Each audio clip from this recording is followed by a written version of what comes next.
Hello guys, welcome to my channel. मैं हूं चाहत और आज मैं आपको एक्सप्लेन करने वाला हूं मनी हाइस्ट सीजन 5 एपिसोड 8। तो वीडियो स्टार्ट करने से पहले अगर आप मेरे चैनल पे न्यू हो तो यार चैनल को सब्सक्राइब एंड वीडियो को लाइक कर देना, क्योंकि यार मैं ऐसे फ्रेश कंटेंट लाता रहता हूं और इसके आगे के एपिसोड्स भी जल्दी लाऊंगा। तो अब चलते हैं सीधी अपनी स्टोरी की तरफ। हम एपिसोड की स्टार्टिंग में बर्लिन और बर्लिन की वाइफ को देखते हैं, जो कि एक होटल में खाना खाने के लिए आए हुए होते हैं। और बर्लिन की वाइफ बहुत सैड लगती है, जिस पर बर्लिन पूछता है कि तुम इतनी दुखी क्यों हो, और कहती है कि मैं तुम्हारे साथ रहना नहीं चाहती, और बर्लिन से डिवोर्स के लिए भी बोलती है। जहाँ पर बर्लिन उससे कहता है कि शायद तुम मेरी बीमारी के कारण ये फैसला ले रही हो। फिर बर्लिन उससे एक छोटा सा सवाल करता है और बोलता है कि क्या कोई और है जिसको तुम पसंद करती हो, लेकिन वह उसका कोई भी जवाब नहीं देती है और वहाँ से चुपचाप चली जाती है। और उसके जाने के बाद बर्लिन उसका पीछा करने लगता है, और जब बर्लिन उसका पीछा कर रहा होता है तब बर्लिन को पता चलता है कि वह जिसके साथ रिलेशनशिप में आई है वह और कोई नहीं बर्लिन का बेटा राफेल है। और ये सब देखकर बर्लिन काफी ज्यादा शॉक्ड रह जाता है। आगे हम देखते हैं कि ब्लेंजनी पलेर्मो को फोन करके बताता है कि दाने के रूप में सारा सोना बाहर आ चुका है। और ये बात सुनकर बैंक के सभी लोग बहुत खुश हो जाते हैं। और जब वे सोने को दाने के रूप में ट्रांसफर कर रहे होते हैं, तमाया के ऑफिसर को पता चलता है कि पाइपलाइन के सहारे कुछ बाहर लेके जाया जा रहा है। और वो इस वॉइस को कैप्चर कर लेता है और तमाया को सुनाता है। तमाया ये बात देखकर बहुत शॉक्ड होता है, क्योंकि वह तो प्रोफेसर और सियारा को पकड़ने के चक्कर में लगा हुआ था। और जिसके बाद वे उस साउंड को बार बार सुनते हैं और फिर वे कंफर्म कर लेते हैं कि पाइपलाइन के सहारे कुछ तो बाहर लेकर जाया जा रहा है। और ये सब बातें बैंक के एक व्यक्ति को बताई जाती हैं, जिसको बोल्ट के बारे में बहुत नॉलेज थी। और वह बताता है कि पाइपलाइन के सहारे 100 टन सोना बाहर ले जाना इम्पॉसिबल है। और थोड़ी देर बाद इन्वेस्टिगेशन के दौरान उनको पता चलता है कि वे लोग सोने को दाने के रूप में बाहर लेकर जा रहे हैं। जिसके बाद वे मैप में देखते हैं कि पाइपलाइन का एग्जिट पॉइंट कहां पर है, और उनको 3 एग्जिट पॉइंट मिलते हैं जहां से सोने को आराम से निकाला जा सकता था। तुरंत ही तमाया उन तीनों एग्जिट पॉइंट को चेक करने के लिए अपने सोल्जरों को भेज देता है।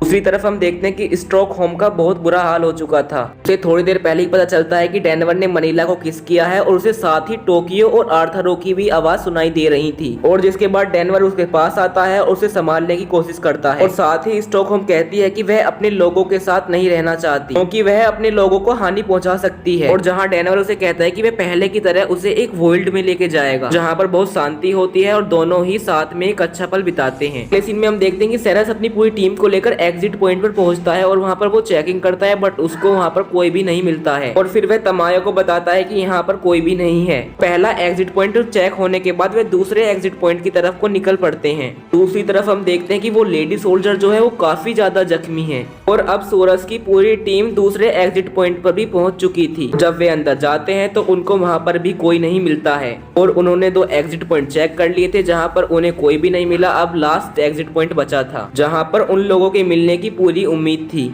आगे हम राफेल को देखते हैं, जो कि बर्लिन की पत्नी का वेट कर रहा होता है, बट यहाँ पर बर्लिन की वाइफ तो नहीं आ पाती है, बट वहाँ पर बर्लिन आ जाता है। बर्लिन को देखकर राफेल काफी ज्यादा शॉक्ड हो जाता है। बर्लिन को इस बात का दुख नहीं था कि उसकी वाइफ ने उसे धोखा दिया, बल्कि उसे दुख इस बात का था कि उसके बेटे ने ही उसको धोखा दिया। और आगे राफेल अपनी गलती मानता है और काफी ज्यादा शर्मिंदा भी होता है, और कहता है कि वह ये सब नहीं करना चाहता था, जाने अनजाने में ये सब हो गया। और थोड़ी देर बाद वहाँ पर बर्लिन की वाइफ आ जाती है, और फिर बर्लिन उसे राफेल के हाथों में सौंप देता है, और वे दोनों वहाँ से चले जाते हैं। बट बर्लिन अब भी बहुत सैड लग रहा था, वह गुस्से में भी था, तो वह कॉकटेल बार में काफी ज्यादा तोड़फोड़ कर देता है। थोड़ी देर बाद वहाँ पर पुलिस आकर उसको अरेस्ट कर लेती है। मैं आपको बता दूं कि बर्लिन यहाँ पर पहली बार और आखिरी बार अरेस्ट हुआ था। उसने अपनी लाइफ में बहुत सी चोरी की, बट वह आज तक अरेस्ट नहीं हुआ था, लेकिन वह चोरी के मामले में कभी भी जेल नहीं गया। आगे हम देखते हैं कि सोरस अपनी पूरी टीम को लेकर लास्ट एग्जिट पॉइंट को चेक करने के लिए वहाँ से निकल जाता है, और मार्शलिया उनको आता हुआ देख लेता है, और वह सभी को बता देता है कि पुलिस आ रही है।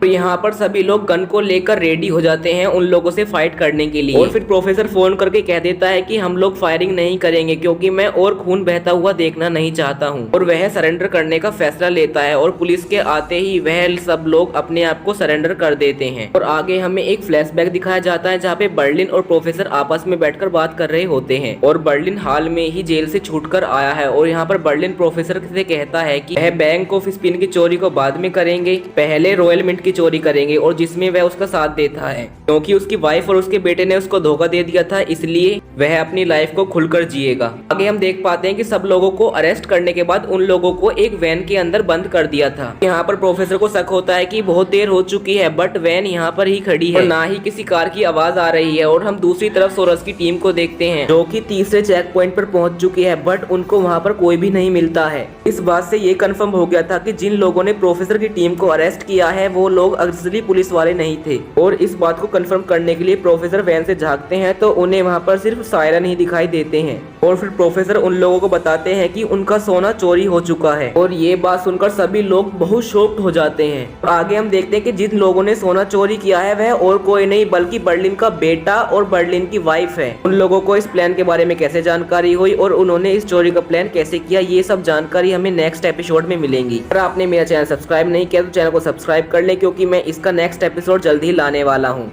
मिलते हैं फिर नेक्स्ट एपिसोड में।